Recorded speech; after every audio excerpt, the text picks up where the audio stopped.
Natela Seļiščeva savas pedagoģa gaitas kā matemātikas skolotāja Jelgavā uzsāka pirms vairāk kā 4 gadu desmitiem. Gandrīz 2 gadu desmitus viņa aizvadījusi, vadot Jelgavas 5. vidusskolu.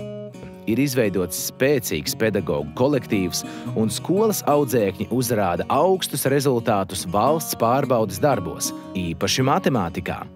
Jelgavas 5. vidusskola ir arī viena no pirmajām izglītības iestādēm pilsētā, kura savā laikā izstrādāja inovatīvas interešu izglītības programmas robotikā, elektronikā un LEGO konstruēšanā, kas deva iespēju attīstīt skolēnu tehnisko domāšanu un radošumu.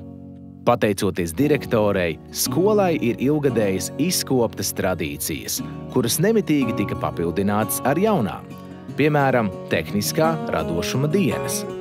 Natelu raksturo empātija, spēja pārliecināt, motivēt, iedvesmot. Direktore prot cieņpilni paust savu redzējumu arī gadījumos, kad nepieciešams izteikt nepopulāru viedokli gan publiskajā, gan iekšējā komunikācijā.